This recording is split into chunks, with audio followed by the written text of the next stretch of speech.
Hey everyone, this is Prince Watercress, and welcome back to Let's Play Tougi, King Colossus! In the last episode, we beat the evil god Griud once and for all, we ascended to the throne, we married Iria, and we brought the land back to its former glory.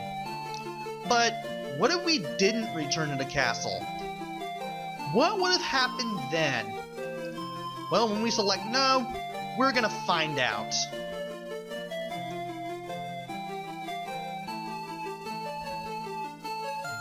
Instead of returning back to the castle, obviously, you go back to Mook's cabin.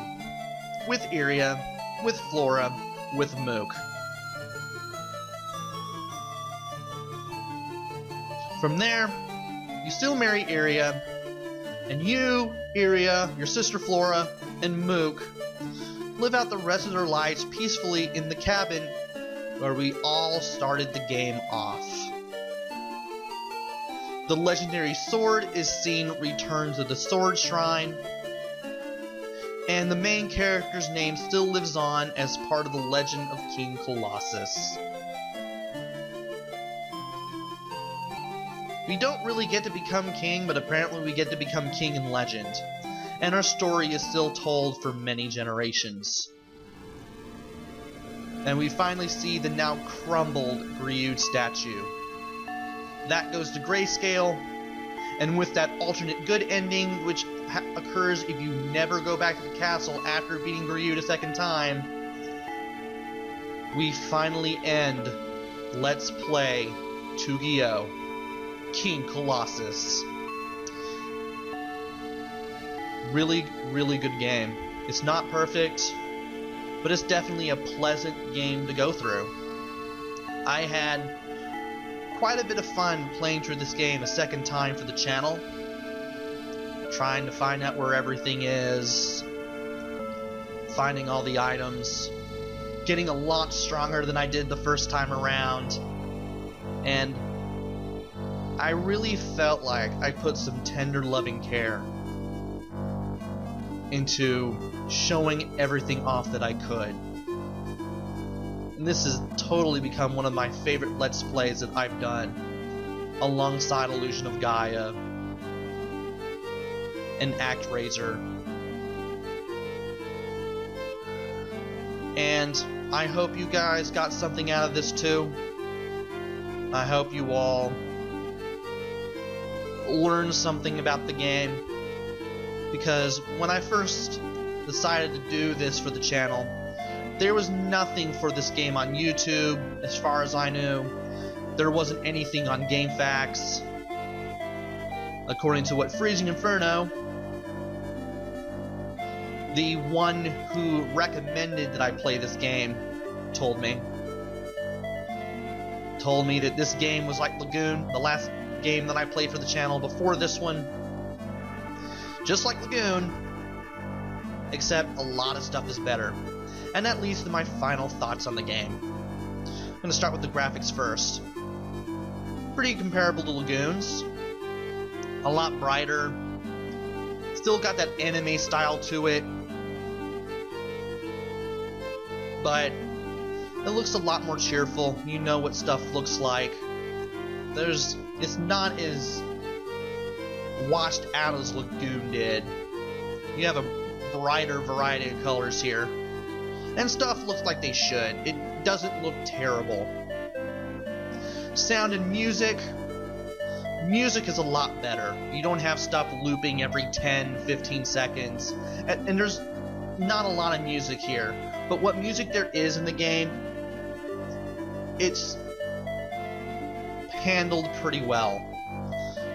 My two favorite music tracks from this game are the credits theme, and the theme that plays when you talk to Princess Lena in the castle.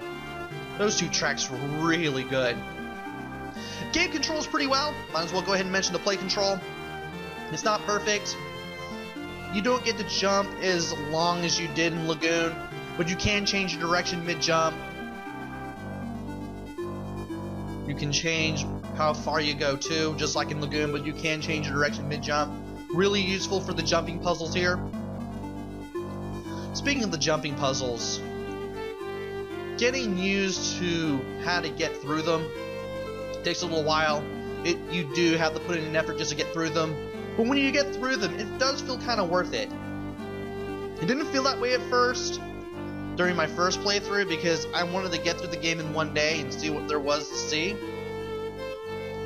But now that I've taken more time to look at these things, they're a little better than when I first remembered them being. A little better. And would I want to play this game again? Well, I guess I could do that every once in a while. You have a lot of weapons. A lot of weapons to choose from. You don't have to deal with that dinky sword if you don't want to. There are other swords, but there are other kinds of weapons, such as axes, spears, magic staffs that shoot fireballs, crossbows, flails. And you don't have the range of a butter knife either, like in Lagoon. So you're going to have a much easier time here with this game. Also like parts of the story too. The story here gets a little dark at times. What with the humans fighting in the Colosseums to give power to this evil god, and you had to stop that. And this god was worshipped and almost brought over here. Well, it was brought over here by an evil queen who had a bunch of cohorts. You had to get rid of her and pretty much all of her cohorts in order to bring peace back to the world, and then you had to fight the evil god himself. And people do die in this game. I mean, Lena died in this game. And that kind of sucks because we figured out that she wasn't as evil as her mom. That was kind of one of the big shockers in the storyline.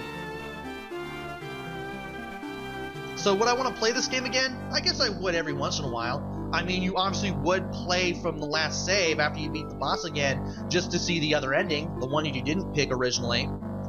But starting from a new game, yeah, I guess you could probably do that once or twice. So all in all, this is a pretty decent game. Definitely recommend getting it, whether it be cartridge or through emulation with the translation patch.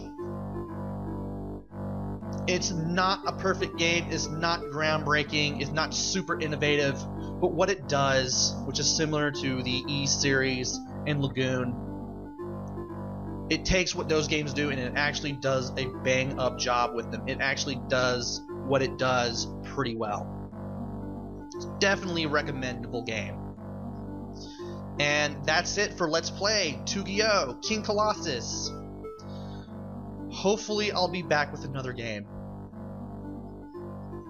Really want to work on something. I don't know what I want to work on next, but hopefully it'll be a good one. Until then, this is Prince Watercress. Take care, stay safe, thanks for watching, and see you guys later.